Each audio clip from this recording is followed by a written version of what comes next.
Welcome, my friends. This is Maniacal Incorporated, dragging myself out of bed at the presidential palace, clawing my way through the empty whiskey bottles on the ground to get to my desk and try and find the speech that I am to deliver on the reform policy, the massive reform policy that we've been trying to get across the line for the last while. The Conservative wing of the party seems to be in favour of supporting us, but somebody in the more progressive wing wanted to be my vice president. But that position, as we know, is going to Serge, my driver. He's going to be the vice president. We had 2 meetings that didn't go great abroad in the last episode. One of them went moderately okay. The other one was a disaster, I think. So we're going to deliver a speech. We're going to try and explain why we have no money. But only if somebody asks.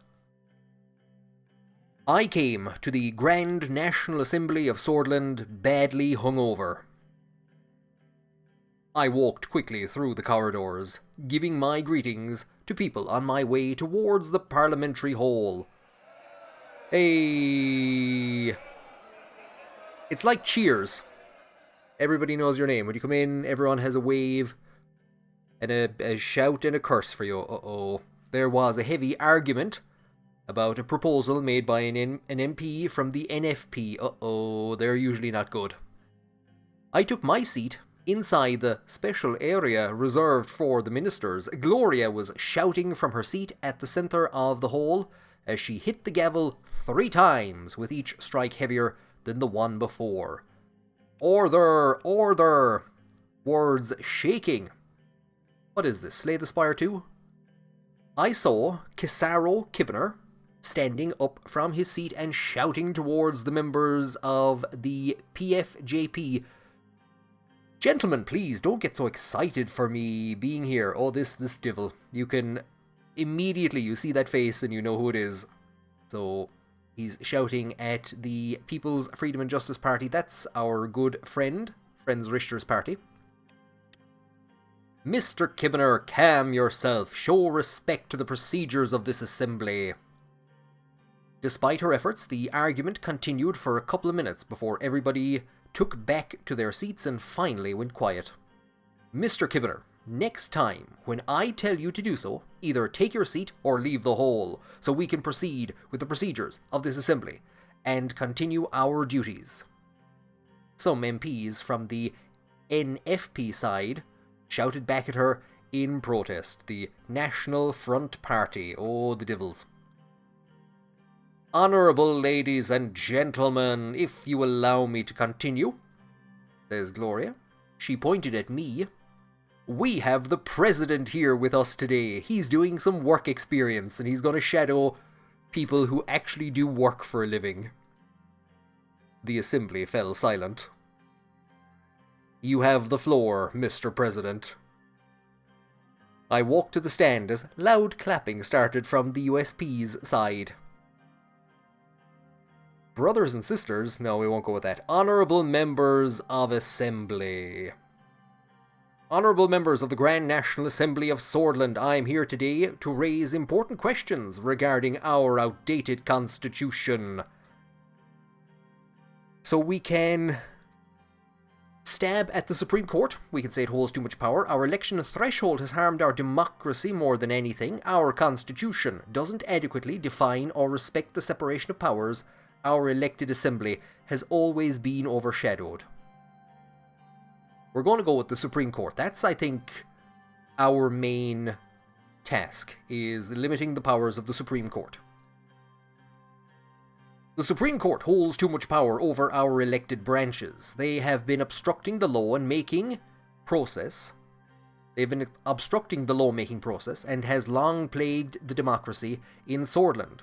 Tarquain Soll gave this power to the court for the sole reason to protect the constitution of the 20s, which leads us to fail in adapting to the new world. I continued.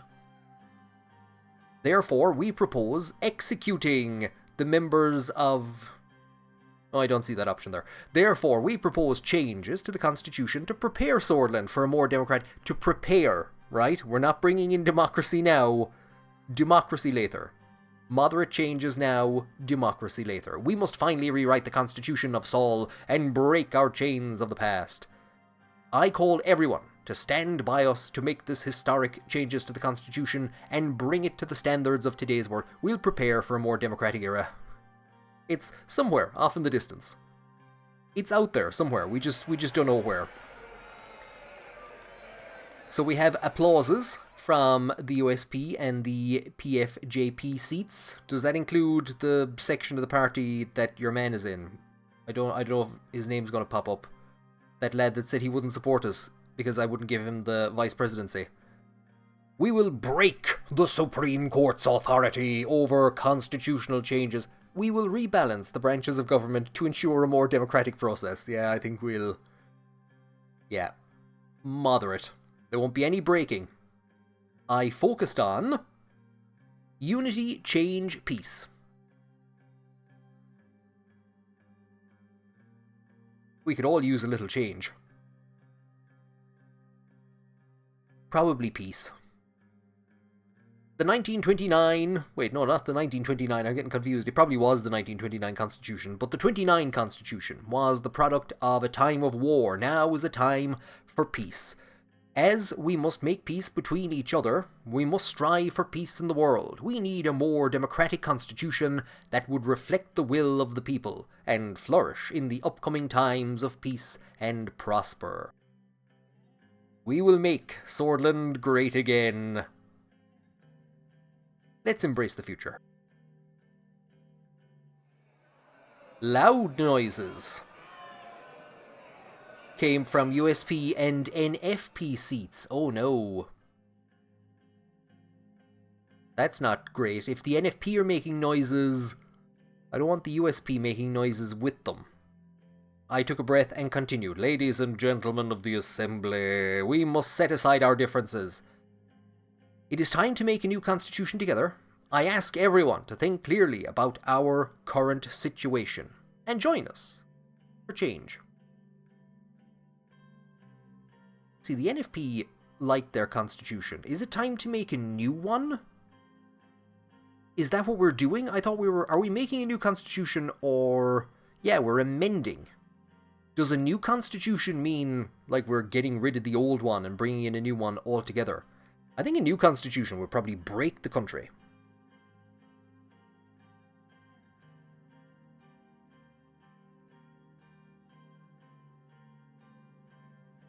This has been the goal since 1930. The Irish Constitution's goal since 1938. Just moderate change, moderate change. The whole thing has been gutted, and it's the...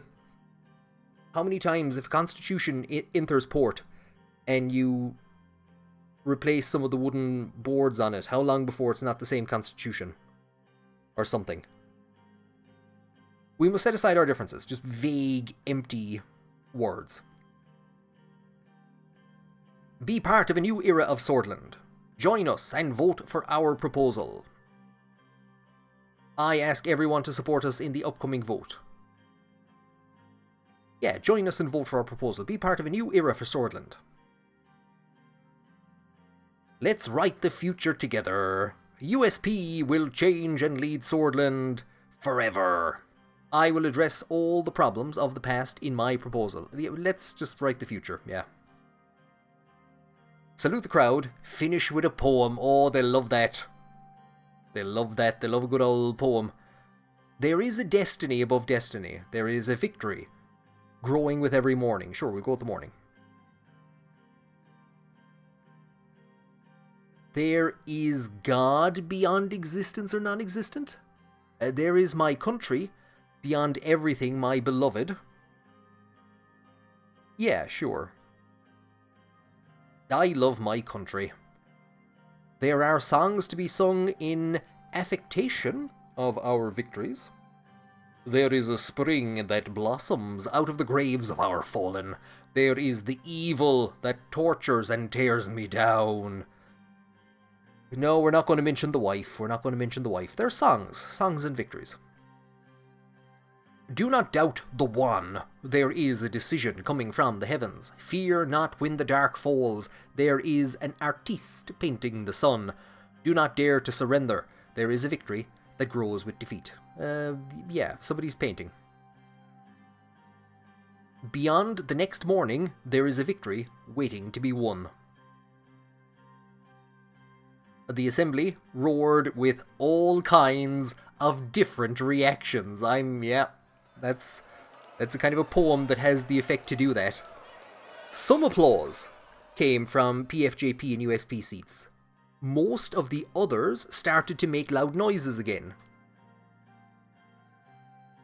Thank you for your speech, Mr. President. I walked back to my seat. Gloria, I made most of it up on the spot. I walked back to my seat. As I walked back to my seat, as many MPs asked to speak. Friends, oh god, do I have to listen to these people now? Are they all going to make poems? Yes, Mr. Richter. Thank you, Mrs. Speaker. I would like to thank Mr. President for his speech. We, the People's Freedom and Justice Party, stand in agreement with the need for a more democratic constitution. I would like to thank the ladies and gentlemen of the United Sordland Party for their more open attitude compared to past years.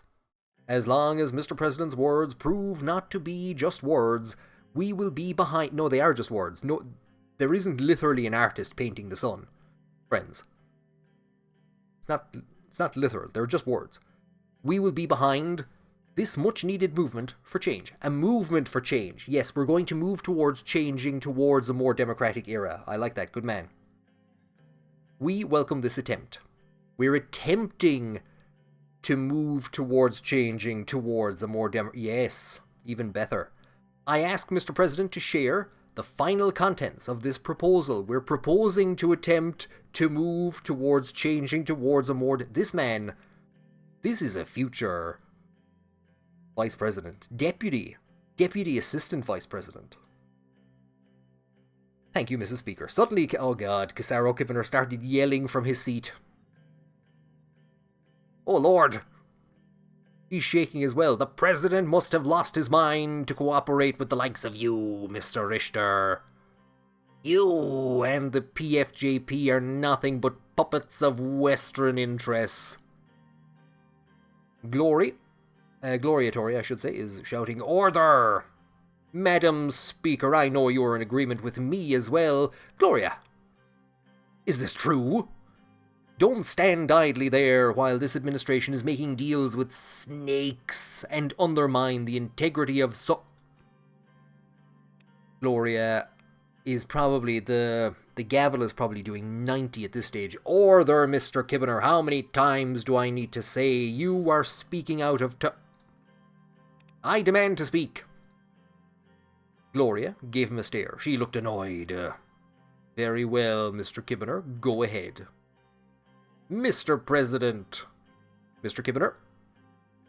The nationalist movement does not agree with your priorities, nor the way you're trying to implement them. The National Front Party will not stand with you on your new constitution. I'm shocked, Casaro. I'm shocked. I was not anticipating this at all. Let it be known that the NFP's concerns are not included in this. This is nothing new to me. Thus, Mr. President has no right to claim them as such. Wait, what? We will stand our ground against any attempt to bring down our established political culture and national values. Thank you. Casaro went back to his seat, but the chaos in the assembly continued.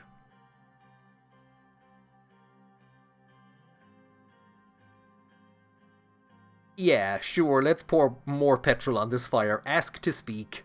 Am I allowed to speak? Am I still a member of the parliament?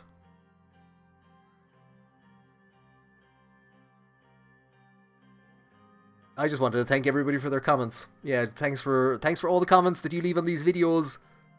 Mr. Kibbener, Mr. Richter. Like, comment, subscribe.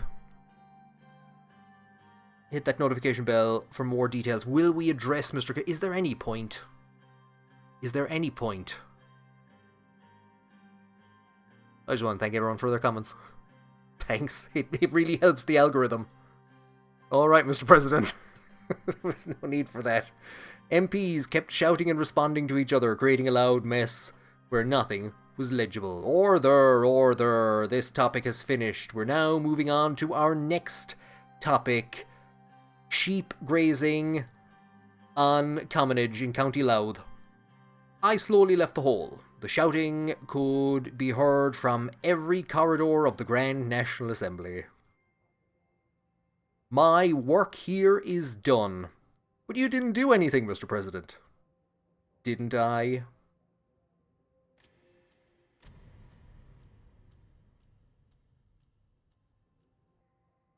God, will that railroad ever get done?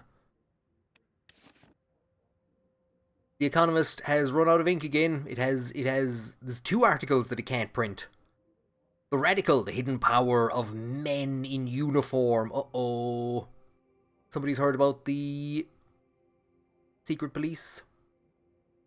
No political leader in Sordland can survive in office without some support from the general staff. President Arthur Whiskey was a leader who learned this lesson the hard way. In 27, a military coup brought an end to his short time as president, and later President Alfonso became a target of alleged conspiracies by the Old Guard, who are known to be very close to the general staff of the Sordish armed forces. Looks like it's purging time. And we have Geopolitico. Rizia and Rumburg sign economic cooperation deal. Rumburg gains naval base rights. King Romus Taurus of Rizia visited Thornborough to meet with Queen Beatrice Livingston of Rumburg and sign a significant economic cooperation deal. As part of the agreement, Rumburg has been granted naval base rights in Rizia, including Puerto Drazon, Monquiz, and Selequibiz Island. The deal is expected to strengthen the alliance between the 2 nations and bolster regional security.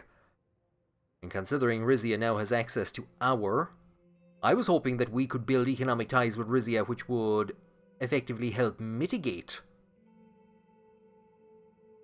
the threat from Rumburg, that it would make Rizia interested in the independence and success of Sordland.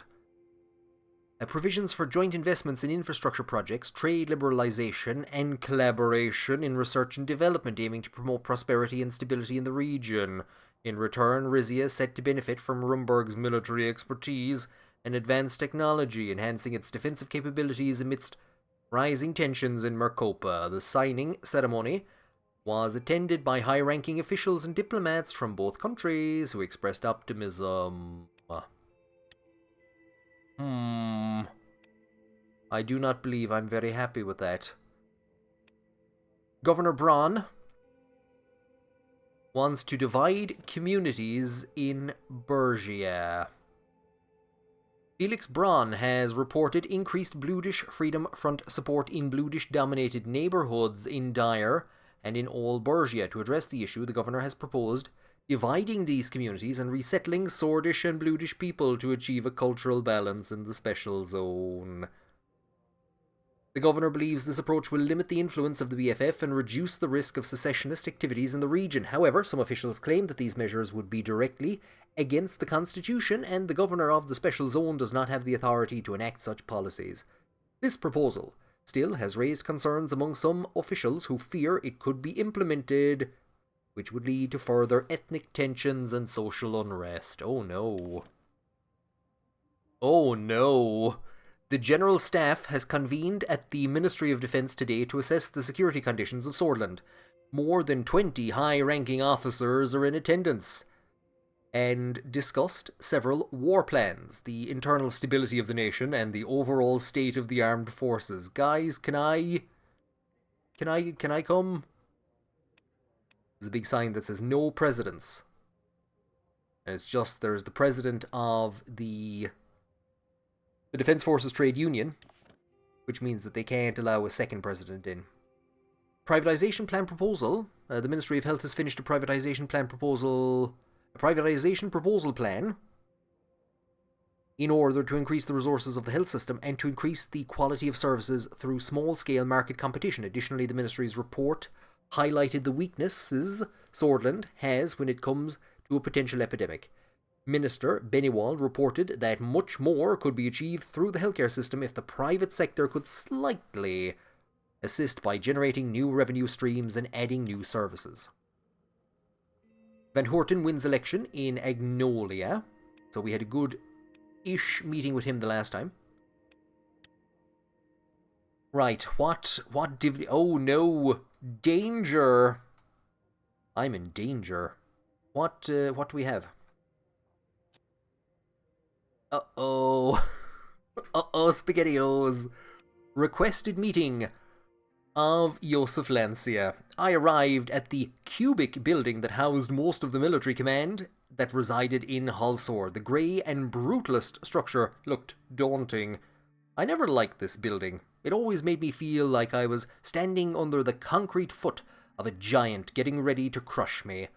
It made me feel small, and I never quite got used to the feeling even after many years. At the entrance, I was greeted by Joseph and his military entourage of young officers. Welcome to the Ministry of Defense, Mr. President. Let's go to my office. Joseph, I would have expected your office would have been on one of the upper floors. We seem to be going way down into the basement. We walked from corridor to corridor to reach the office. On the way, we were met with high-ranking officers as well as privates. Every time one of these soldiers saw me, they stopped and saluted me. When we finally arrived at Joseph's office, his entourage saluted us and left. He closed the door and took a seat. Where is Vulcan? He usually partakes in all military meetings. This must be something serious, especially since you invited me here. Let's begin. What's the matter? Come on, Joseph, talk to Daddy. Tell Mr. President what's wrong. Yeah, where's Vulcan? Vulcan is busy at the moment overseeing the defensive strategies against Rumburg. He leaned back and interlocked his hands. The situation with Rumburg is getting worse, and our lack of funding in the military means that we would fight for survival in a war scenario. Our soldiers are surely better motivated than theirs. We will defend our country. What are our options in improving the situation? Yeah. We are making all the necessary preparations, but any substantial military support from other nations would be a welcome deterrent against Rumburg. I don't know if you know this, Joseph. I signed... look at this. Hi. The recent military partnership we have signed with Agnolia includes a mutual defense clause. In case of conflict, we will be obliged to come to each other's aid. In case of a Rumburg invasion, they will come for help. There you go, you see? Do you think their support would be enough to hold the line? It is a disgrace that we have to rely on other nations. No, we'll go with the first one. He doesn't think so, that they'll be of any use. Mr. President, we need stronger allies. Sure, Agnolia is better than nothing, but we must look further. Lesbia would be my choice. We're not going to get Valg's land. They're not happy that we've signed with Agnolia, and there's a little tiff over a little island. It's not that one. It's hidden up here. Do you really think that is absolutely necessary? Advice noted. I will bring it up with David. Sordland stands alone as always, Joseph. We won't rely on help from anyone else. Do you think it's absolutely necessary? Yes, it is. The danger far outweighs the sacrifice. He cleared his throat. Let's move on to our main topic. The mandatory conscription law has become a matter of discussion, and we need to strike a decision whether to keep it or remove it. The facts are that the conscription gives us a large reservist pool that can cover a larger front line, but these troops lack the morale and quality to be offensive elements. My argument would be to remove conscription if our military can stand on its own 2 feet without them. If we are going to have strong allies, why do we need conscripts? The door, or I should say a strong knock on the door, was heard, and the chief of the armed forces, Valken Kruger, walked in quickly with a frown. What is the meaning of this, Joseph? Why haven't I been invited? What is going on here? You're overstepping and interrupting a personal meeting between me and the president. We're discussing the upcoming Anno 117 DLC that's coming out with the volcanoes in a couple of days' time. Vulcan deliberated the situation. I see what's going on here. You're planning my surprise birthday party. I mean, no disrespect, but I'm leading the ground operations, and I must be informed of any strategic changes. Vulcan has a point. The military needs to be on the same page on any changes. Well, now that you're here, what is your opinion on conscription? But, like, he doesn't know that that's what we were talking about before he came into the room.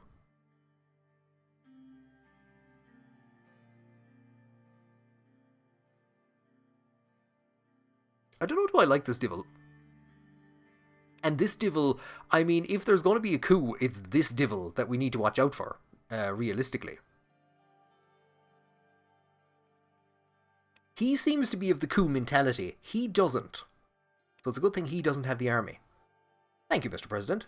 We're talking about our national defence, which must be consulted among all staff. To clarify, we would have brought the subject up with the General Staff and you. The matter is rather simple from my point of view.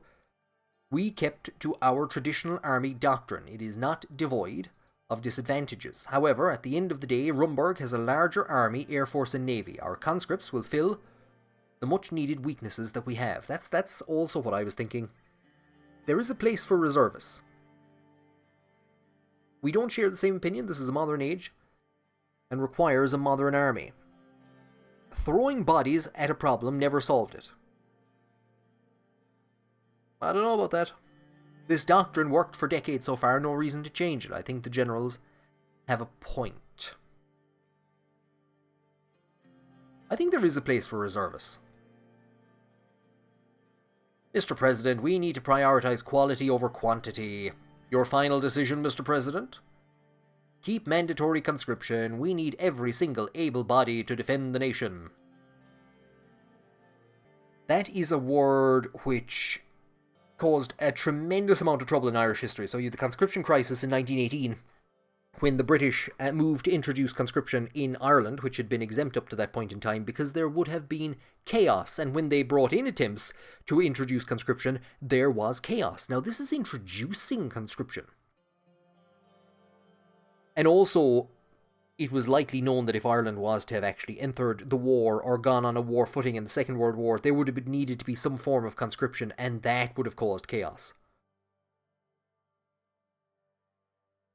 But this is keeping conscription, so it's already in place. Yeah, and we wouldn't be really looking at developing a... So this is a professional force of willingly enlisted soldiers, which is also going to be an offensive. Like, these guys are going to be motivated to defend their nation. We will keep conscription. Mr. President, but you heard your superior, Joseph. Oh, Vulcan, you divil. As you wish, Mr. President. Let me look over my documents to see if there's anything else of concern. Joseph checked his folder before looking at me. It's like, it says coup, 5 o'clock. That's about it. I won't take any... Okay, Joseph, thanks. Thanks for your time. I left the Ministry of Defense and returned to the Maroon Palace. My work here is done. But you didn't do anything. Didn't I, Joseph? What's next? Oh, we've more newspaper reports. Oh no. Fight against BFF continues in Bergia. Good. The Economist has found some ink boosting the economy. Central Bank Reinforcement Act. It's poised to bolster the strengthened stability of our national currency and the overall economy, with provisions for accumulating foreign exchange reserves, adopting a prudent fiscal policy. What the hell does that mean? And supporting high export potential industries. The Act presents a well-rounded approach to economic resilience. Not on my watch. Health requires more resources. Governor of Bergia issues resettlement order. Oh, let's move on. Special Zone declares war on Bluedish people. Uh-oh. Women march for equal education in Anrica. What will they think of next? Confrontation in Rica causes trade war. So the eyes of the world turned towards the Gulf of Rica when the Arcassian Third Fleet of the United Contanin Rica Fleet met at a huge escalation of tensions between the two superpowers. The confrontation was triggered by the Arcassia-led coup of the left-leaning Nibayan leader Atnaur Ladafe. Colonel Ladafe. The leader was democratically elected twice under the system, but overthrown by a nationalist colonel named Zediu Ogranwa. Yeah, so people aren't happy. Why can nobody just be happy? If we go to Lakevan, we have a report. Values plummet in Lakevan, still reeling from the fallout of the trade war with Arcassia, is suddenly find the product values plummeting. A wave of bankruptcies is expected to result, as well as considerable damage to Lakevan's tourism and nightlife industries. Governor Braun enacts the resettlement order. I'm sure that won't cause any problems, and we won't hear from that ever again. ATO hails nuclear breakthrough. Advanced tech promises. The ATO has proudly announced a major nuclear breakthrough that promises not only to revolutionize its military capabilities, but also to greatly enhance its energy sector. The newly developed technology showcases the scientific prowess of the Alliance and reinforces its strategic positioning on the global stage. Women's rights. A group of demonstrators led by representatives from the Swordish League of Women marched in Anrica, calling for gender equality in Sordland's public education system. Conriath at a standstill, partially shut down as a result of the Arcassia trade incident. The Erleroy Air Base update. Arcassia has finished moving its planes to the Erleroy Air Force Base. As per the terms of the new agreement, the Arcassian military is allowed refuel and repair access to the Air Force Base in exchange for providing logistical, financial, and equipment support to Sordland.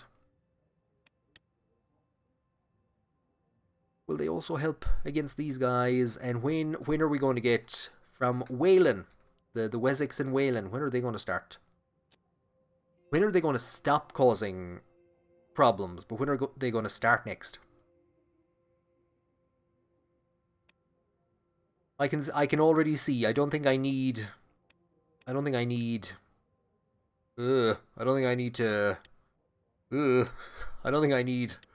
update. On the economy. The team gathered in Hallsword at the Ministry of Economy to go over the current economic situation. The building was constructed in 1892 by Heron Walt, possibly the most famous architect in Sordland. It was a simple and elegant structure with a few of his signature domes spread out over the roof. That man loved his domes. I walked through the large bronze doors. Two assistants led me upstairs to a meeting room. Oh, mother of God. Everyone stood up as I entered the room, buttoning their suit jackets. Simone Hall, the Minister of the Economy. Welcome, Mr. President. Please take your seats.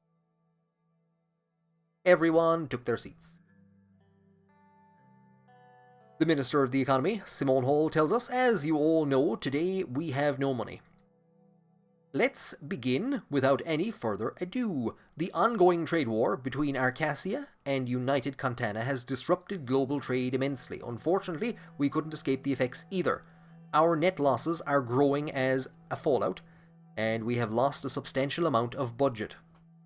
David Whiskey, our Minister of Foreign Affairs and Trade, and the son of the former couped president. There are no signs that either side is backing down for now. That's unfortunate, but on the bright side, we're not the only country in this state. Oh, good. Rumburg was hit especially hard, says David. Well, that's fantastic. Good news for us. It will give us an edge over them. When will the effects on Sordland wane? Do whatever you can to make sure Swordish citizens do not suffer. Yeah, what's the effects? Or when will the effects go away? We are doing everything we can to mitigate the disaster. The end of the tunnel is in sight, Mr. President. The aid that we have received from Arcassia has helped us tremendously. Personally, I think it was a great decision, Mr. President. We will use the majority of the capital to combat we have we have no capital. I would expect nothing less from our Arcassian friends. I had to do whatever it took to end the recession. Let's hope this decision won't come back. Yeah, we're gonna... our nuclear-powered Arcassian friends. Well said, says Simone Hall. Gus Menger, Minister of Rural Development, making a hames of things in Grooney, from what I can understand. And with my share portfolio, that can go up to 15. How are we doing in terms of our infrastructure, says Gus. Simone says that the first months had positive indicators, but the delay of the infrastructure project reversed economic gains. Mikhail frowned and put his fingers on his chin. Where's he gone to? There he is. Mikhail Avon, the co-chairman of the bank. If I'm correct, it's the bank. Oh, it's the National Business Council. Isn't he in one of the banks? I know there's the youngest ever economist on the front of Economists Weekly. Or something. Why couldn't we solve the L1 high-speed rail construction issues, says Mikhail. The National Business Council isn't happy with the lack of tangible economic improvements at all. I expected a better performance from all of us. Our first investment was meant to be a big step in the overall plan. Focusing on future investments is better, as more opportunities are surely on the horizon. Certain individuals will be held accountable for their failures. No, they won't. No, they won't. This is not in this civil service. You get out of here. Yeah, I expected better. Surely there is still a way to finish what we have begun. Oh, there's Edith. Oh, she's in the chair of the central bank. Okay. From my perspective, we need a bigger cash injection into the economy. David, do you have the stats on our deal with Agnolia? Oh yeah, Agnolia. Our trade deal with Agnolia has increased our imports and exports by 25% in 1 month, with much more to be expected in the future. But higher prices of Agnolian steel didn't result in a trade surplus. That doesn't seem like a positive indicator. Yes, that's what we expected. We should look for more trade partners, 100%. I agree. Not just the region, we should target for more deals internationally. We should see our improved relations with Agnolia as a stepping stone to expand positive influence. Edith supports our foreign initiatives with partners as democratic as Agnolia. I agree. Aligning ourselves with more democratic countries is good for Sordland. I didn't ask you for your opinion, woman. Aligning ourselves with the democratic countries is good for Sordland. It is good for overall trade with other countries as well. Democratic countries generate more trust in general. On a side note, consumer spending has decreased further due to a pessimistic mood caused by our economic issues. That is discouraging. We've done the best we could so far. I'm confident we will turn this mood around with adaptive projects and solutions. Meaningless jargon. Fantastic. I love it. Good to hear. We will do better. That's the spirit, Simone. That's the spirit. While I agree that our first attempts were not successful, we still might have economic opportunities left. Are we just abandoning the railroad? It isn't good for our reputation. The people expected quick solutions. We're running out of time. Furthermore, the recent trade war has caused dramatic economic upheavals in the wider region and Sordland. We are tackling these with measures we have in our power at the CB, as friends of the central bank call it, to stabilize the market. The central bank has begun working on a bill with the Grand National Assembly to increase our preparedness for future damaging economic incidents. The issues surrounding the energy prices and the imbalance they cause in the market are also of pressing concern. Average citizens and businesses are suffering.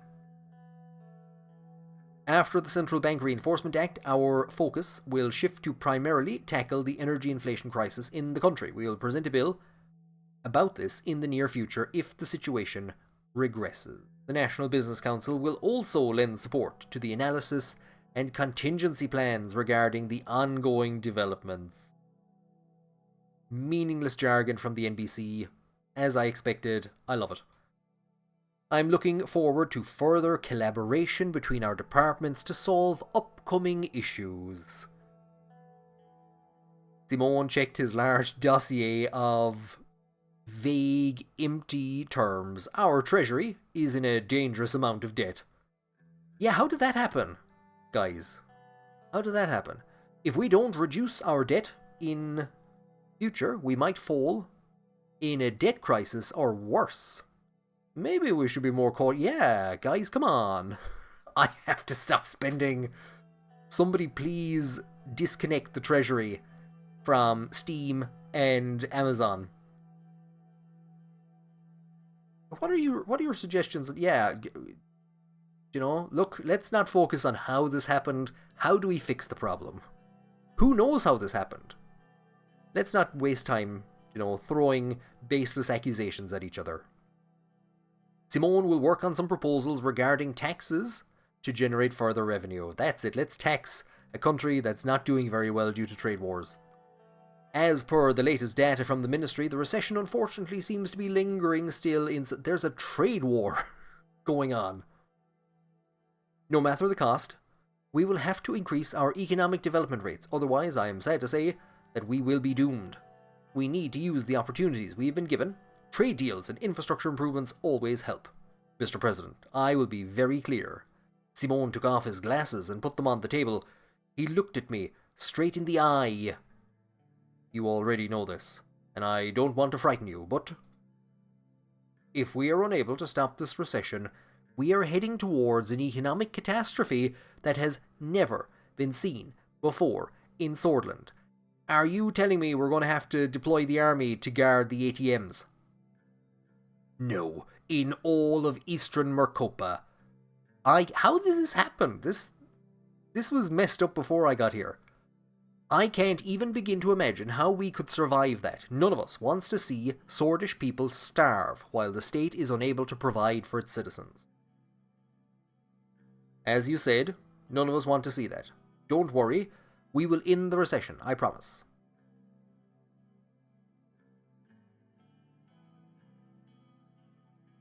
We need to get to work. I'm not going to sign checks that I can't cash, or that somebody can't cash.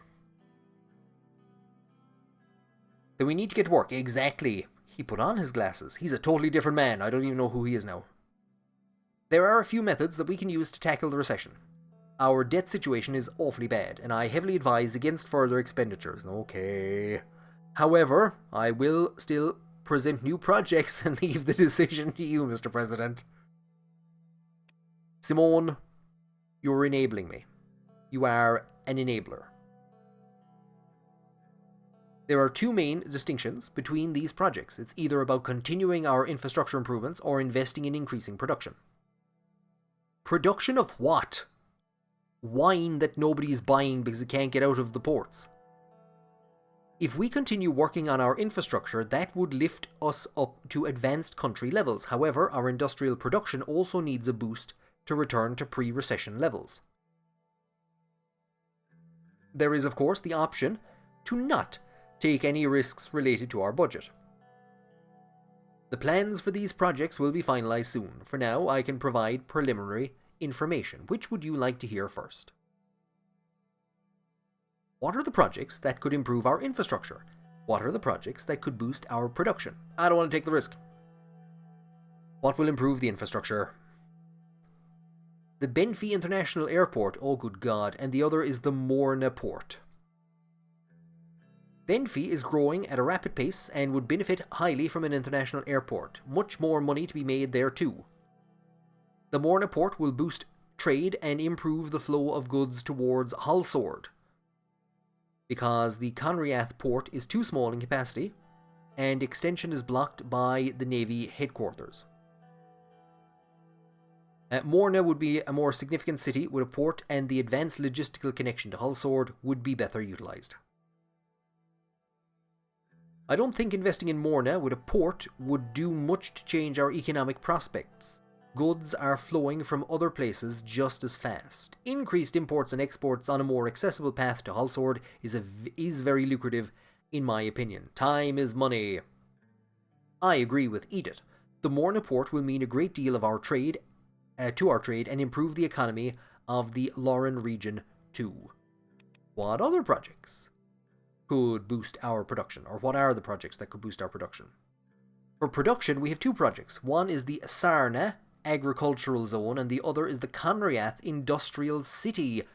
I see the Sarna agricultural investment as a higher priority due to the fact that farmers in Bergia were the most hit by the recession. Sarna is also is a much poorer city than Conriath. The Conriath Industrial City project has the potential to increase manufacturing in the Greater Hullsword region by a large amount. Sarna is a much poorer city indeed. It deserves any investment it can get from the government. The recession has hit the farmers of Sarna particularly hard. Besides, the agricultural output increase would boost their economy. You now seem to be... I thought you were favouring the industrial city. The investment won't be able to recover the industry there. Conriath, on the other hand, would bring more financial gain. This lad is... he's mad for the owl farming. Our government has the opportunity to support agriculture, and we should take it. It would increase our exports too. I have enough information. Very well. That covers our subjects for today. Anybody wants to add anything? Nobody answered. That concludes the meeting. Have a good day all. Goodbye. Until next time, Mr. President. See you soon, says Gus. The meeting ended. My work here is done. Bear trap? Saw something about a bear trap. I have no idea where that bear trap went to. We might see it again later. We have 11 pieces of news to get through. Energy crisis looms over Sordland, addressing energy inflation, a proposed act. The Energy Inflation Reduction Act is a promising measure aimed at curbing the recent surge in energy prices. This is getting too real. With plans for a temporary price gap on gas prices and bilateral agreements with energy-rich countries, the Act could bring much-needed stability to the energy market. It offers an immediate solution to the rising costs faced by our citizens while simultaneously securing a more stable future for energy supplies. As long as people don't take to the streets protesting. Ishval, Erzin versus Governor Braun and the Sordish Constitution. A lawsuit filed by Ishval Erzin, a Bludish civil rights activist, against Felix Braun is causing concern around the country. His argument that the special zone and the governor's policies infringe upon the rights of Bludish citizens is unfounded and ignores the need for security and stability in the region. Erzin even calls the articles of the Constitution that gives everyone's rights as racist, openly attacking the Sordish Constitution with purely political motivations. I think I did not get support from the Bludish community for some proposed changes I made, so I don't know. Oh god, imagine if the Housewives and the Bloods joined together. Oh god. The Housewives are marching to defend Sordish tradition. Is this it's Happy Housewives, a counter protest. Women on women violence. You hate to see it. Sordish State Corporation delays railway construction. As expected. When we signed the agreement day one, Sordish State Corporation has failed to meet their deadlines and announced a delay to the much-expected L1 railway project. We are unsure why the president decided to pick a company other than Underhaul Construction. Damn you, economists, damn you. Because he's a divil. That's why we didn't give Tusk, or whatever his name is, the contract. Energy prices on the rise for Sordish consumers. Central bank bill is a necessary measure. Offers a holistic response to economic challenges. That's what I like to hear. Ishval Erzin is right, is he? Amid spiking tensions with Agnolia, Valgsland increases naval presence. Now, Agnolia is forced to back us. We're also forced to back Agnolia. Sordland's diplomacy disappoints. The new diplomatic initiative presented by the Foreign Ministry has led to a major disappointment with President Rain. When President Rain went to that place, only to come back empty-handed. The meeting with President Smolak, he was a nutcase. Yeah, it was a bad idea to go there in the first place. Seems to have gone negatively, diminishing the chances for closer ties between the two countries. In a time when Sordland needs more regional ties, this comes as grave news. Bear Trap. Oh yeah, Smolak has declared, I remember this, has declared the start of Operation Bear Trap against the separatist militant group that plagues northern Wayland. The Bludish Freedom Front, Rumburg, Agnolia and Lesbia has condemned the mobilization order, citing the war crimes committed during the previous assault against the Bludish people, while Sordland has not made any comments on the matter. Uh-oh. It's a good thing we didn't take part in this thing. Because that would give them an excuse probably to invade, if nothing else. Watchtower of Human Rights has said they will be watching developments from their tower for any infractions on human rights violations. What? That nice crazy man who unveiled a statue of himself when I went to visit him? Committing war crimes? I don't know. That doesn't seem to be his way. Something about a local bear.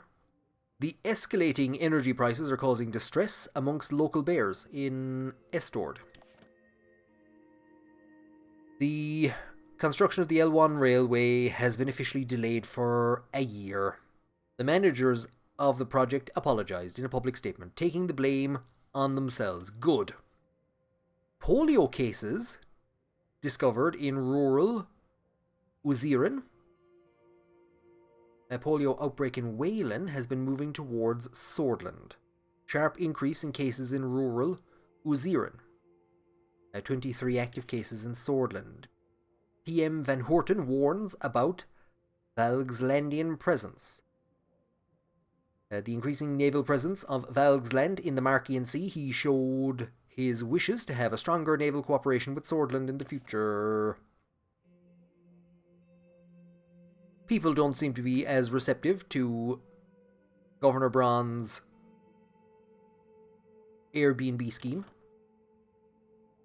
Erzin versus Sordland, a landmark court filing, has been appealed to the Court of Appeals today and is under review by the Minister of Justice. The lawyer and Bludish civil rights activist Ishval Erzin has sued Governor Braun.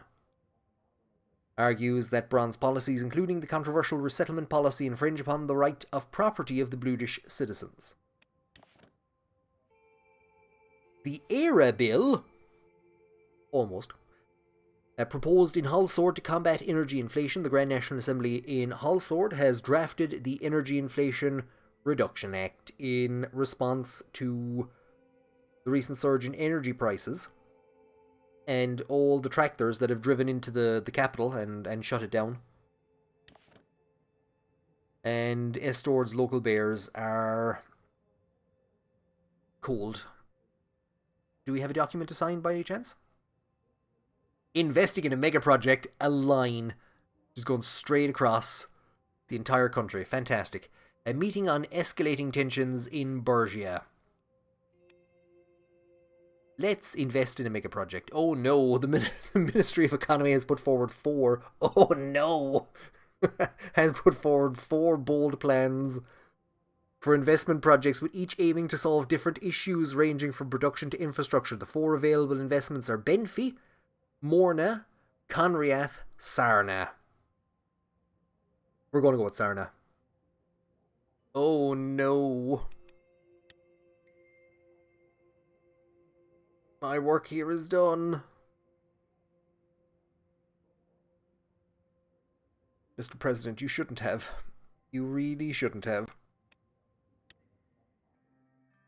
Nia Morgna and Lelis Graf scheduled a meeting to discuss an ongoing legal case that required my attention. I'm very quickly going to say, I voted for the port And I was told, we don't need a port. The port that we have, trade is coming from places anyway. It's fine. So Sarna will hopefully... It's not good. It's going to fail like the goddamn railway. But the idea would be that Sarna would provide work in an economically hit part of the country and also create agricultural exports. None of that's going to happen. We're going to get some spanner in the wheel. So we have Lelis Graff, the Minister of the Interior, and head of the secret police, who's been warning me against Lelis? Somebody warned me about Lelis, that she's being a devil. And there's Niet, the Minister for Justice, who's trying to deal with the Bloods suing one of our governors. Thank you for being here at this hour, Mr. President. Thank you for getting off of Amazon long enough and stop spending money on Amazon long enough to meet with us. We need to inform you about the news from Bergia. There is a court case initiated by a Bludish citizen which involves a possible revision of the Constitution. Oh no, not the Constitution. Unfortunately, it has the potential to affect the whole country. Great. Bad news from Bergia again. What's new? Explain, please. I'll start from the beginning. As you know, after the discovery of KA-74s in separatist hideouts, there have been more than a few attacks initiated and claimed by the BFF. Thanks to the increase in security funding, many of these attacks were stopped before they were executed. Leela sighed. The main problem is with the security structure of Bergia. Due to the special status of the region, operations on the ground are run by local security forces that are not bound to the interior, which means my hands are tied. Just like some of the BFF members. Hi-oh! Is that what we're... Torture? Is that what we're talking about? Unfortunately, the court backlog is piling up with increasingly frequent rulings that are unjust. This has led to many of our citizens losing their trust in our justice system. This is particularly a problem for residents of Bergia. It's definitely not helping with the increasing tensions between the Bludish population and the Swords. It increased even further after Operation Bear Trap. We have been receiving more and more intelligence about some kind of a preparation by the terrorists. We can't allow the conflict in Wayland to spread to Sordland. And we know that the Wayland and Sordland divisions of the BFF are in close cooperation. This is worrying.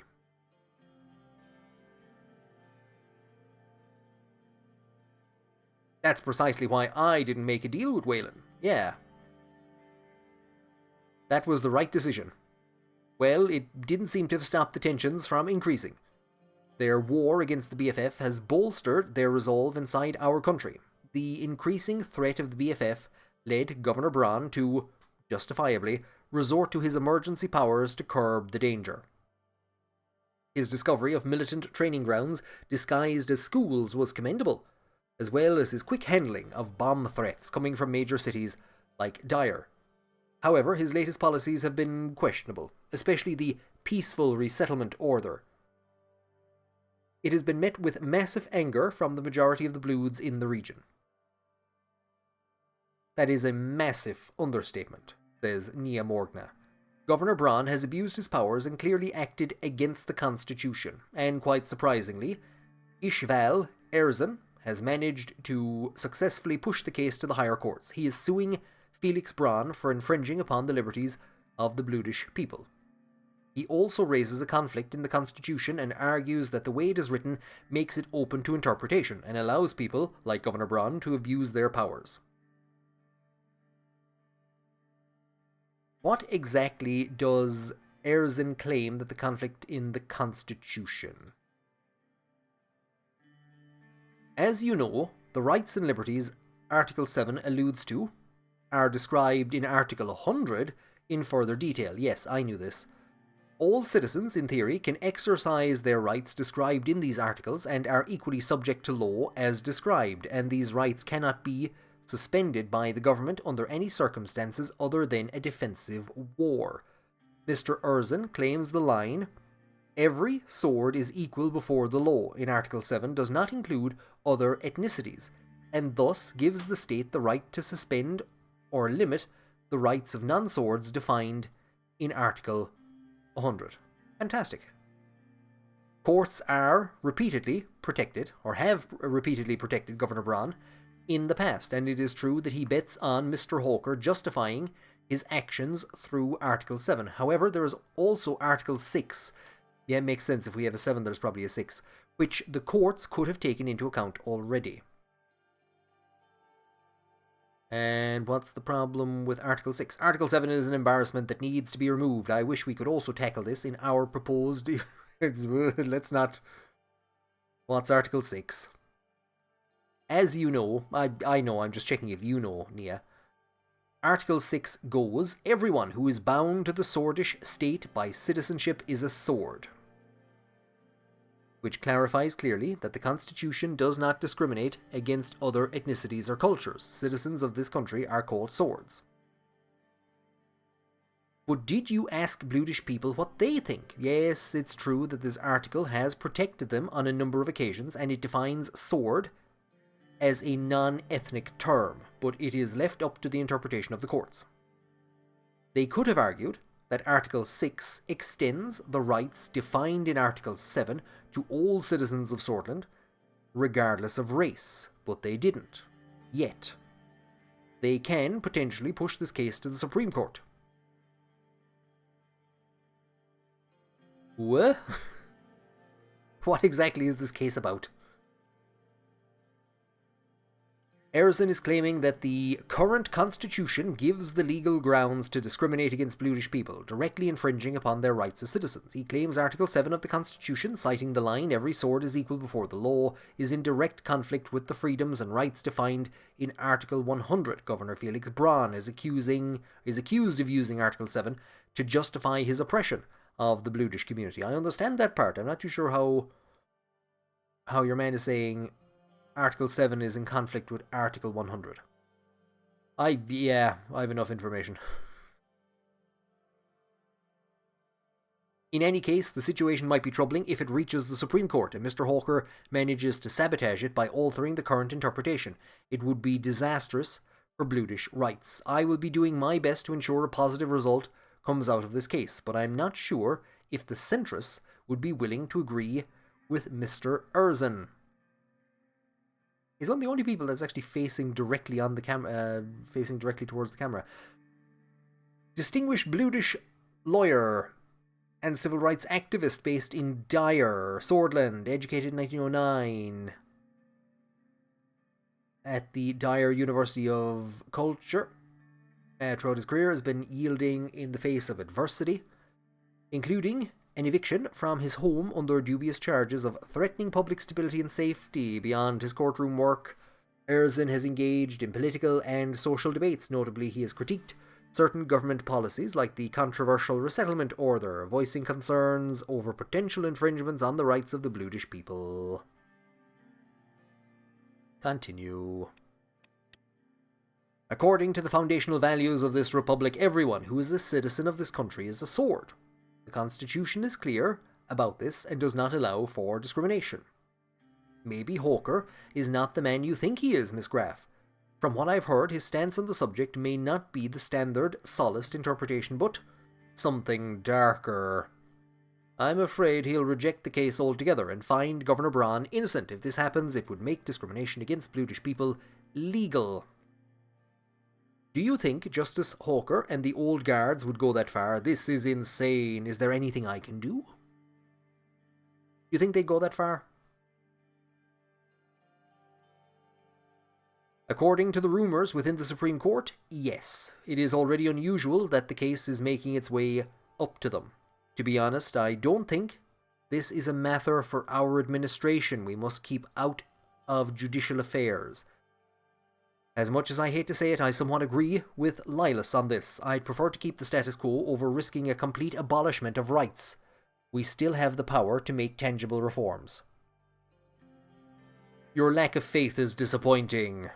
I must say I didn't expect that from you. And what about your tangible reforms? What if we can convince the justices to agree with Erzin? Wouldn't that give us precedent to change said articles of the Constitution? You must put pressure on the system and block this case from reaching the Supreme Court, Miss Morgna. You are right, we shouldn't meddle in the judiciary. It's going to be one of the bottom two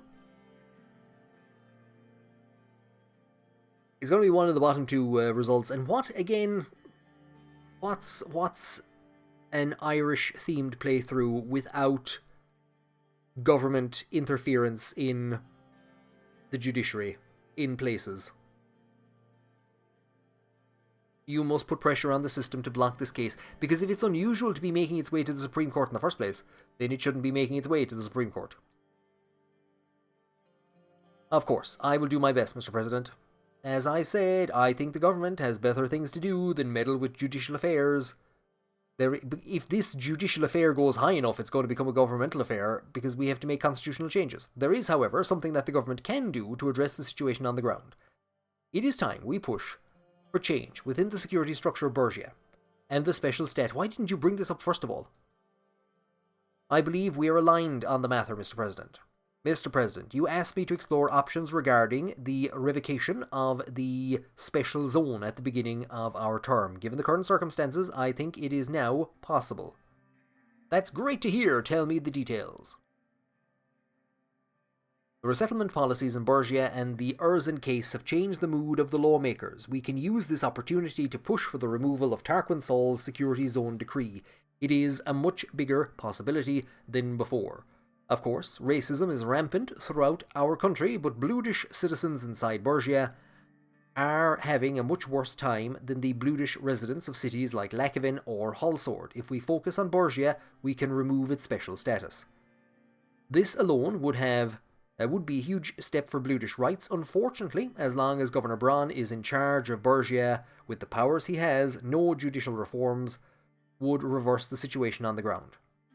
To put it simply, we want to work on a detailed proposal to restructure Borgia. Your proposal is to work on a proposal. I love it. I believe it must become a region of Sordland, just like any other.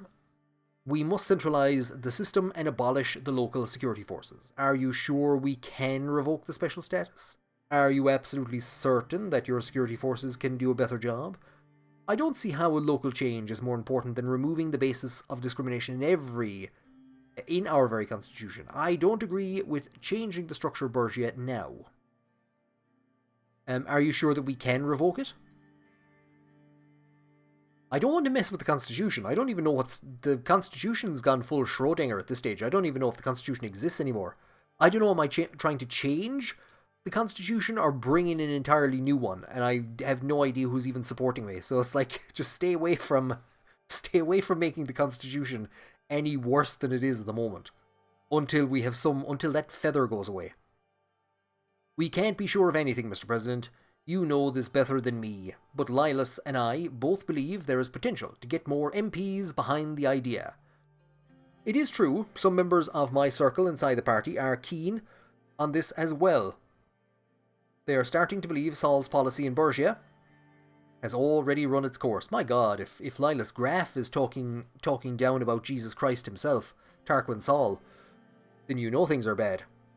If we play our cards right during the process of this case, while we work on the preparation of a strong proposal for the special zone, we can gather enough support behind the case. The process of working on the preparation of a proposal. I love it. Why stop with Borgia? We have to eventually change Articles 6 and 7 as well. I think this might be too risky to push. Okay, let's hear about the proposals. Articles 6 and 7 are for another day. Nia and I both agree that we need to abolish the special zone of Borgia. This is the first point that the proposal will address. This would also mean taking away the special authority of the governor. I agree with removing the governor as well as his insane policy, but I don't support a complete centralisation of the region. I propose that we restructure the special zone, democratise it, and acknowledge the Bludish movement. How does that resolve anything? How do you solve any problem by dividing the region from the rest of Sordland? We've tried that already. I agree with Lilas. Replacing a special zone with a more specialer zone won't help anyone. My proposal is very simple. The special zone must be fully revoked, governor's powers taken away, and the local security forces must be abolished. Only then Borgia can be an equal part of Sordland. I propose we unite Bergia with the rest of Sordland and enforce the same laws and policies as any other Sordish region, dismantling the current semi-independent security structure in the process. Hooray! Another excuse for a coup. We will hold local municipal elections just like every city in Sordland, and the security of the region will be under the full control of the Ministry of the Interior. We can no longer allow their forces to pursue violence with impunity. If this was a problem that the central government could fix, your mighty colonel would have solved it already. The assimilation policies clearly didn't work. What does this have to do with anything? I'm just saying, the solution is not a rushed unification. We must acknowledge that Bergia is a unique region with its own culture and history. We cannot disregard the social reality. So these are some questions that are actually coming up about the potential for a united Ireland. What's going to be done with what is currently Northern Ireland? Is there simply going to be just a straight reunification and all of the structures of Northern Ireland dismantled? There are people suggesting that they should be allowed to keep their own police force, so the PSNI would remain in place.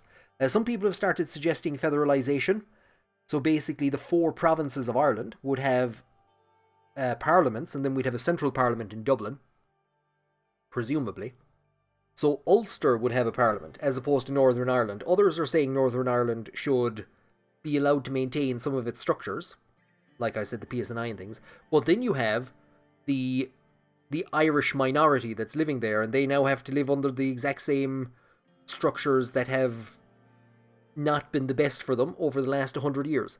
So I would support Leelis's point. I'm supportive of Leelis's plan to revoke the special status of Bergia and unify it with the rest of Sordland. I can't believe this. Millions of Bludish people suffered over the last decades. We saw a massive uprising, terror attacks, and a governor going rogue. These people only wanted to live in this country as equals, and now we're giving them that. Why don't we allow Bergians to elect their own local government? Why is Hull Sword so keen on prying into the lives of the Bludish people? Because they're Swordish citizens. We should replace the oppressive laws of the special zone with a democratic system that allows for proper local representation, like, the democracy that we have in the rest of the country. I propose the Bergia semi-autonomous region. I'm sorry to tell you, Miss Morgna, but Bergia is part of Sordland as much as England or Hull Sword. You're bringing secessionist Fiat Ijal's lifelong quest here as your proposal. What's wrong with you? Ex-member of the Communist Party, I've heard enough. During his education in Dyer, he entered politics by joining the youth wing of the Communist Party, which existed between 24 to 28. So, he's proposing a semi-autonomous region.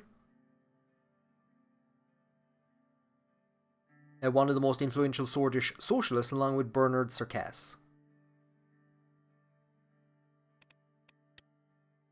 What's next? Secession of Bergia and a formation of an independent Bludish state, autonomy for England? And why don't we hold a referendum for the Rums of Estord and ask them if they want to join Rumburg while we're at it? Leelis has a point. Bergia shouldn't have any restrictions or privileges compared to other regions.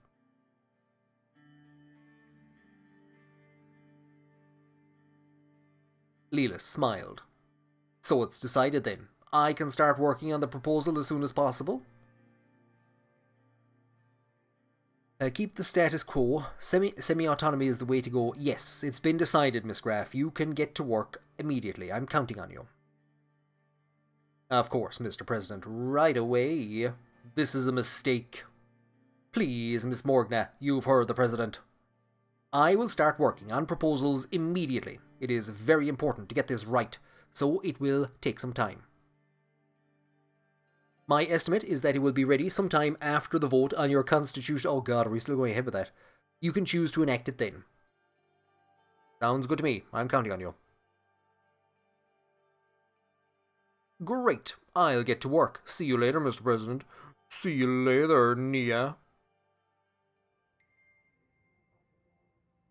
Surging energy prices. Oh, good God. Where did this come from? When did this start? Sordland is witnessing a surge in energy prices, a development likely to strain the economy and potentially raise the cost of living for Sordish citizens. The escalating energy prices may lead to socio-economic challenges and could instigate policy changes to mitigate the impact on consumers and the broader economy. Did people support the privatization of healthcare? Because I think we're going to have to. Gazom downsizing? Energy prices are going through the roof, so how are you downsizing?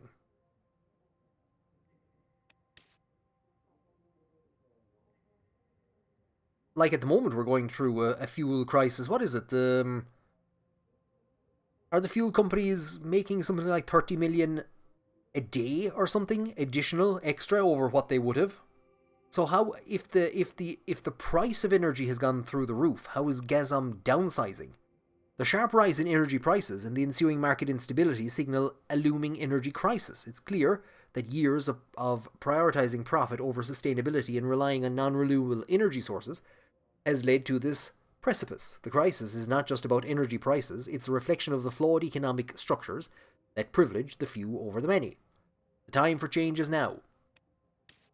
But the prices are still going through the roof. A rising star in United Contana. Ioteki. I've heard him come up a few times. There you go, the Ioteki plan. So, possibly somebody who's going to take over from Maliniev. Surge in energy prices alarms the NBC. I'm sure it does. They've reported a surge in energy prices. What? Why did nobody bring this to my attention? Nobody told me about this. Let's take a look at what we have. Right, we have the energy and inflation crisis. Oh dear God. The sudden surge in energy prices and market instability have sparked concerns among investors and analysts about the resilience of Sordland's economy. Sordland now stands at the precipice of a severe energy inflation crisis. This heightened uncertainty has led to speculative investment, a potential decrease in, oh no, they're putting money into Bitcoin, and the risk of a consequential economic slump. These developments could have a domino effect on the Sordish economy, impacting its financial markets and overall socio-economic stability. Markets should regulate themselves. -3 government budget. Stat decreased government budget. What's -20 is the minimum? Yeah. Yeah.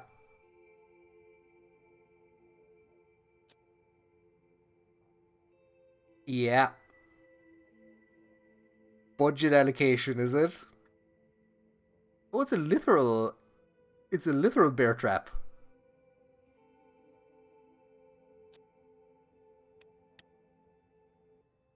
I thought it said something about combined operations, and I was like, I'm not joining this.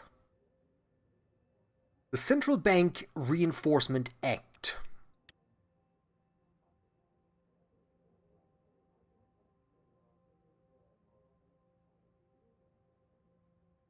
The Central Bank Reinforcement Act, led by Edith Agnock and the GNA, intends to bolster and strengthen the stability of Sordland's national currency and bolster the overall economy.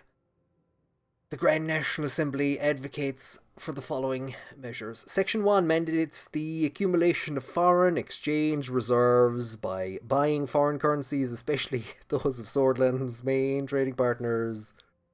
You see, the thing is, we don't make money.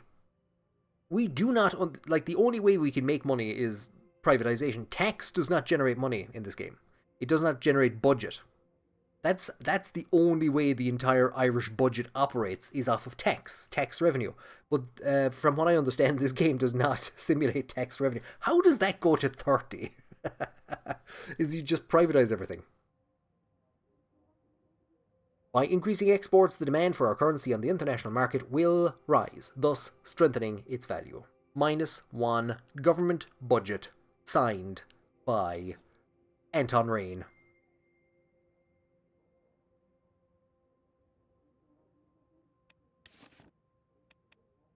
Central Bank Act. You had better... Did I see the word stability? Well, hey, look, that number is going to stay fairly stable from now on. A misguided attempt at control from the desk of the Ventry City Free Trade Committee comes this warning. The signing of the Central Bank Reinforcement Act is a blow to free market principles. In the committee's view, the free market hasn't done a whole heap for us at this stage. Article paid by Ventry City Free Trade Committee. Nah. Yeah. Policies. Yeah. Well, this is going to be easy. I was having my afternoon tea. Really? How much whiskey was in it? In the State House office in Dyer, and going through the newspapers. Oh, don't go through the newspapers. One of the headlines piqued my interest. It read, polio crisis in Wayland. Before I could start reading, I heard a couple of knocks. Pascal, so there's Pascal Benewall, the Minister of Health, in third, followed by Lucien Gilade, my chess friend. Mr. President, it's time for the scheduled healthcare meeting. Good afternoon. Please take your seats. They have taken their seats, and Pascal produced documents from his suitcase. He put them on the table. Pascal looked at the typewriter, at the newspaper I was reading. Very troubling news from Wayland, Mr. President. I have just returned from a meeting with our top scientists on the matter of polio. It seems to be spreading. Indeed, this might have dire consequences in the region. He nodded. He didn't get the joke, though. What I was told by our researchers was that with the current infection rate, there will soon be millions of people affected by polio. So we have notified all our healthcare staff, especially the ones closer to the Wayland border. Unfortunately, these are also the more rural areas where we lack equipment and staff. We need to be ready for any possibility. I doubt it's that serious yet. Regardless, back to the topic, Mr. Benewall. Pascal put on his reading glasses and went through the documents. He didn't say anything for the whole time. Mr. Benewall? Yes, of course, let's start. He put the papers down, cleared his throat, and looked at me. In general, I am very content with the budget decision that was made. Oh, good. This comes as no surprise, as I know you're a man of your word. The overall mood has been positive, as the administration focuses more on the healthcare. I am excited about what we can achieve with the allocated funds. I love allocating funds. Pascal, I love allocating funds. And I love having funds to allocate. Do you have any specific areas of focus in mind? Providing better healthcare is our goal. This administration will be known to have supported quite a lot of things. We have to minimize service disparity in the country. Do you have any specific areas? I'm personally invested to solve the horrible infant and maternal death rates along with your requests. As you know, I've been preparing a new privatization program that would create funds through selling of unused ministry property and extra taxes. I know of this too, Pascal, but this goes against our economic doctrine. Additionally, health is a key sector. People expect to have public funds. Aside from creating additional funds, this is a long-term problem with privatization in a country like Sordland. I don't see a problem with privatization. It will create additional funds, boosts enterprise. So this is quite reflective of the scenario that we have in Ireland at the moment, which is where we do have a bit of a bloated civil service. Government spending has been increasing dramatically over the last number of decades, and we have been heavily dependent on, at least this is one interpretation, let's put it that way, that government expenditure has been increasing significantly, and we are dependent on what are referred to as windfall taxes. So these are basically income from the major multinationals. So your Apples and your Googles and your things like this. And what that means is that we have started to see attempts to not really push people towards private healthcare or anything like that, or the privatization of the healthcare system, but there is healthcare is suffering a bit. We've seen massive backlogs with trying to get the children's hospital finished, but people are being shifted out of, because the healthcare system does not have the buildings or the staff to deal with people. People will be basically told to go to private enterprise, and the government then pays that private enterprise. So, yeah, we've 100%, we've overspent. And we've overspent, and now our policies are going out the door. Lucian says that this is not in keeping with our economic doctrine. I don't see a problem with privatization. For now, it wouldn't. Privatization would be fair if our healthcare standards were high and accessible for all. Oh, yeah, that's... The market would... The market. Love that market. This is not Arcasia nor Lesbia. You are talking about Sordland, in which healthcare is free for now. We have people... Look, if people have the money and they want to pay for better healthcare, the free market would allow them to. Lucian, what's wrong with a little bit of privatization? Just a tiny bit. A teensy-wincy bit of privatization. Messing with the structure will definitely hurt us politically in the future. That I know for sure. The Ministry for Health in Ireland is described as a poison chalice, or was for a number of years. I think housing is probably the new poison chalice. But the choice is yours, Mr. President. We will promote privatization and allow the private sector to invest and buy government's health properties. We will keep it in state control. Excellent. We can turn that extra money to something useful. I shall let my partners know. I don't think this was the right choice.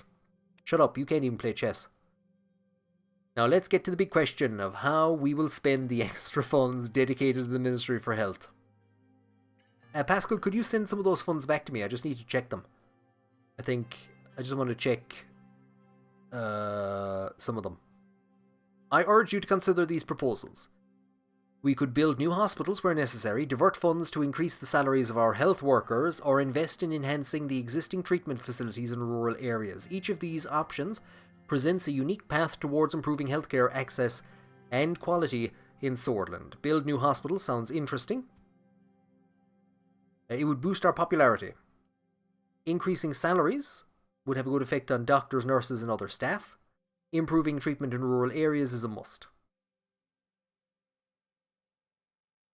If there's one thing this government loves, it's building new hospitals. While the construction of new hospitals is an appealing idea, I personally don't see it as a primary concern. In my view, the pressing issue lies in the quality and accessibility of healthcare in more remote areas. But certainly, adding new healthcare facilities would be a positive step, particularly in underserved regions. Constructing new hospitals would score us significant political points. It's a visible, tangible improvement that we can present as our achievement.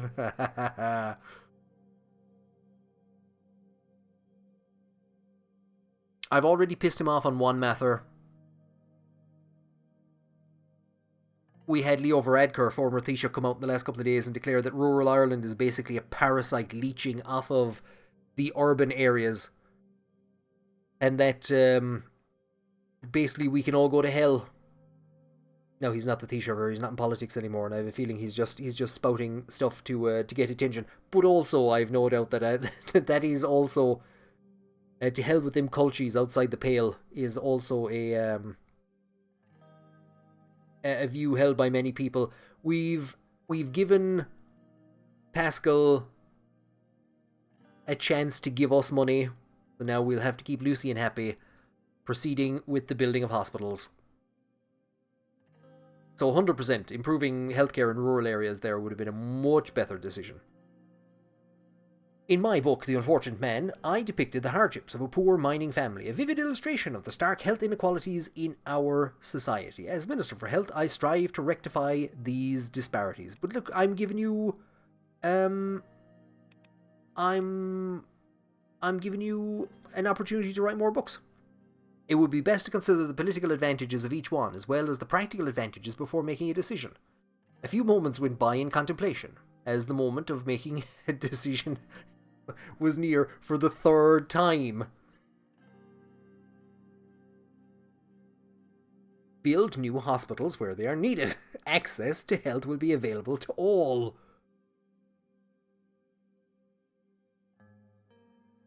Improve rural treatment by hiring health staff and upgrading equipment in rural areas.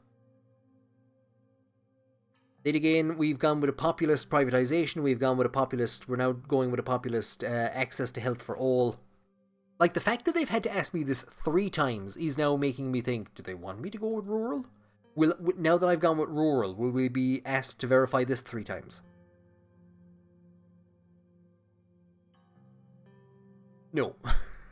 Oh, we can initiate one more spending policy. Oh, then if we could have done one more hospitals. Build hospitals. Big empty hospitals. Very well. Fruitful meeting, nevertheless. Well, yeah, thanks, Lucian. Thanks for the meeting. Get out. Dismissed. Get out. I'm sick of you people. Oh boys. Failed education reform. Health privatization. Oh boys. We got a euro back. We looked down the back of the couch and we got a euro. Government's iron grip on health ends. The economists have run the numbers. We've got nothing to lose by allowing reasonable privatization. Yeah, real threat to public health care. Thousands protest over new governor of Helgeland. So the Agnolian government's increasing control over Helgeland. Demonstrators protested. But where did they protest? So there's the leader of Valgsland. He's not happy with what's going on there. There was a metric ton of stuff. Healthcare privatization. Traditional education. The government has a traditional education system. So failed education reform. The implementation of half-baked measures by the Ministry of Education has failed, causing disruption in the education system due to a lack of funds. The education sector plays a critical role in a country's social and economic development, and the negative effects of this failure are already being felt. The education system's inefficiencies have led to a significant decline in the quality of education. It's been 5 minutes! With a growing gap between those who can afford quality education and those who cannot. The health gap, the decision to privatise healthcare in Sordland, has led to unequal access. 5 minutes ago! Solaced education, providing a solid understanding of our founding father, Tarquain Soll. Students will be able to learn about the values, principles, and history that shaped our country. New hospitals, rural healthcare. Nice to see some green. We have the Republic of Wayland. Wayland military initiates assault on targets.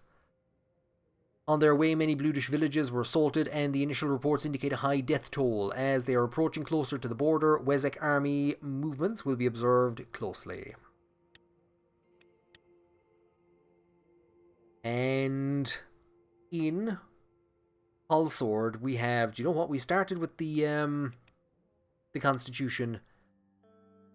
We will end with the Constitution. Now that we've gotten a euro back, we've euro to spend. I think the Eurosaver menu is gone from McDonald's, but... we'll see. We might be able to take Friends Richter. Our good Friends Richter. We desperately need more support. That's why I had invited Friends Richter for a chat about the upcoming vote. He and his party held the key to our success. We meet in the presidential office at the end of the day. He arrived in his signature navy blue suit and handed me a box of famous Arcasian chocolates before settling down on the couch. It's good to have you here, Mr. Richter. Thank you for the gift. Oh, it's nothing, Mr. Rain. Do I have to declare this? He took a folder from his briefcase and flipped it open. I could see the scribbles he'd made in the margins of my draft proposal. I have to say, I am surprised by this proposal you've prepared for the new constitution. I really do not understand your reasoning behind some of the changes. I thought we were on the same page.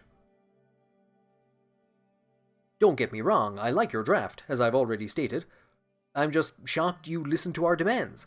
Decreasing the electoral threshold, that's more than we'd hoped for. How does the USP feel about that, Mr. President? Is this political suicide, or did you actually manage to get the party behind your changes? The party listens to what I say. The USP is in agreement.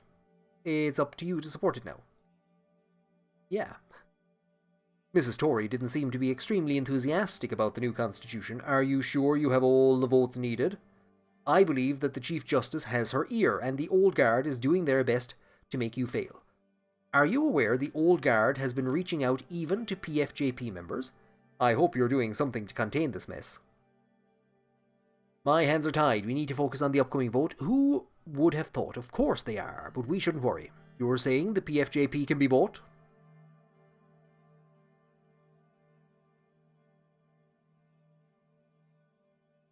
My hands are tied, but it depends on what stuff I'm given to do. I hope it works out, Mr. President. But even if the changes pass in assembly, how are you going to get such an anti-Solis proposal past the Supreme Court? We've a few connections on the inside. It's fine. Trust me, bro. Just trust me, bro. The justices care more about money than about anything else. If we can unite, I'm not going to tell them we're going to bribe the Supreme Court. I didn't even know that was an option. If we unite together, they will be forced to support us. Yeah. I'm not so sure about that. A few justices will sympathize with us, but the ultimate decision will be up to the centrists, and Orso has them locked up. If we're doing this, we have to make it count. I hope that you will succeed, Mr. Rain. I respect what you are doing inside the USP. I will do my best to flip the Supreme Court as well. You can count on PFJP's votes. I just want your promise that you will give us proper credit and finally do something about the unbalanced representation of our party on state television. For decades, your party has been doing whatever it could to stay in power while keeping the PFJP silenced. If we're going to be on the same side, I expect you to finally acknowledge all the wrongs that have been done and act against the solist state apparatus in full force.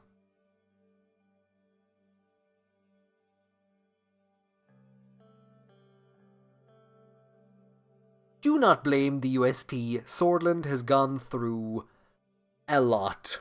See, it's the fact that we're tied to this party.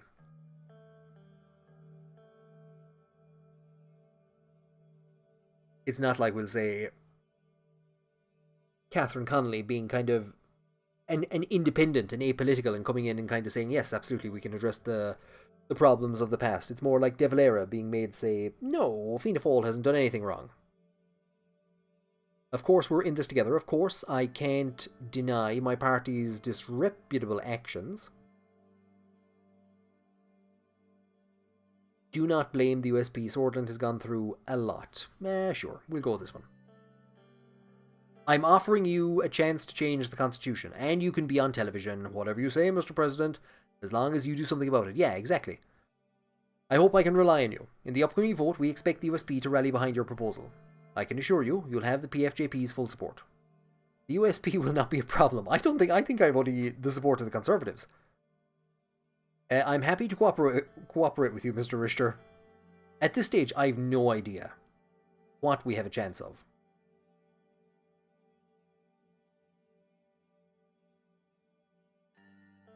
Address a few things I've heard about you. I'm not too sure what they are. Let's talk about that. I received intelligence that you made a deal with Arcasia and that you've tried covering your tracks. Do you have some sort of secret partnership with President Dwight Walker? There are rumors about his info. I've received intelligence. Oh, do we want to tell him intelligence? Do you have a secret partnership with the president? Because I've met with Walker before. I am the leader of Sordland's largest opposition party and free to visit anyone I please. But since you asked, I will explain the context of our relationship. He gives me chocolate. Is he your sugar daddy? As you know, the downfall of President Alfonso was abrupt. He was the only progressive hope we had in the USP. Our brief alliance with him accomplished great things, but we ran into very concerning revelation. In our last meeting before the USP abandoned him, President Alfonso said that Soll was not gone and still pulled the strings behind his back. He was suspicious about a conspiracy against his reformist agenda, and he feared everything would collapse around him, as Lilas Graf being controlled by Tarquain Soll. And it did. Afterwards, the party voted you in. I don't think it was a coincidence, Mr. Rain. You think Soll and the old guards orchestrated all this? Yes. They knew that Alfonso's reforms would cripple their strength and remove them from power, so they removed him first. After realizing the true extent of the Sollist deep state's influence, He looked down for a second and continued. We are in this together, so I'll be honest. I lost hope that Sordland could ever achieve the liberties and democracy that I'd been working so hard for, as long as Sollism was still alive and well. So I decided to act. Act how? I was contacted by an Arcassian senator and one of Arcassia's biggest tycoons, and I decided to agree to their meeting in hopes of receiving support. Let him continue. I kept listening. I flew to Arcassia, and I eventually met President Walker. He offered political and economic support, I'd love economic support, for me and my party, asking us to lead Sordland into the democratic sphere and become a member of the ATO. But the exploitative conditions he was demanding would have had crippling effects on our economy. I told him that I was only there to increase economic cooperation and nothing else. I did not get their support, nor did I do anything illegal. To this day, I feel ashamed to have gone to the feet of Arcassia like that. I'd go to the feet of any man that would give me money and chocolate. But at least I managed to stop myself from becoming the very thing I've been fighting against. That was a big mistake from your side, so the intel was correct after all. I am grateful that you're telling me this. Thanks for taking it so well. We must always be honest with each other. You have the authority to investigate this and potentially prosecute me for it. I gave you my trust. I hope I have yours too. I will always acknowledge my wrongs and keep fighting for a better future. I believe we are not that different in this. I hope to be together in this fight for a better future. As the revolutionaries once said, the morning will come. Mr. Rain, we'll see it one day. Chucky or Martin? Our morning will come. Anyway, if you ever want to discuss this topic further, feel free to call me. I can't, unless it pops up. I have nothing to hide. He stood up. I'll get going now, if you'll excuse me. Thanks for the meeting. We shook hands. It's nice to have a president that we can finally have a dialogue with. He laughed. I'll see you in the history books. Have a nice evening for now. He left the room. His job here is done. But you didn't do anything. Oh god, several companies have put forward their bids for the new investment project. I will read the PFJP conference. At yesterday's party conference of the PFJP, Franz Richter announced that he will be giving his full support for the constitutional changes. Victory Day celebrations. Nationalist stronghold in Sordland is gearing up for a massive Victory Day. According to the mayor, this year's festivities will be the biggest. What the hell are they celebrating? Victory Day commemorates the end of the Swordish Civil War, is celebrated throughout Sordland, but the largest and most extravagant celebrations always take place in the cities of Anrika and Jane. Rain meets Richter for chocolates. Richter backs Rain's reforms. I hope nobody rains on these reforms. The economy is still in danger. It is not turning around. Has it gone down even further? It has. Oh, Jesus. Mother of God. Why is it going down? I'm not even going to ask. I don't even know. That is where we will leave this madness and anarchy for today. There's Hell's Report with its new governor, its new Agnolian governor, that these lads aren't very happy about. We're going to deal with that. We're going to have to hand that out to anybody that can bring their own money. I don't think it's a straight... Is it a straight Oh, it is a straight... Ooh. Why do I have to give budget stuff to people? The Sorge State Corporation can't do anything, but we don't have the money for it. Like, why does Taurus? Taurus is generally going to come in and bring its own money. No? Can I give it to them? I can. I don't know if that was a good idea, though. We didn't have the money to give it to them. But we've awarded it to Taurus. So, we've gone, we can't go below -20. Does that mean we're bankrupt? Have I literally bankrupted the state? Or do I now have infinite money? I'm sure we will find out on the next episode. Thank you very much for joining me on this one. And please, before the next episode, check down the back of your couch and see if you can find €1 for the Sordland National Treasury.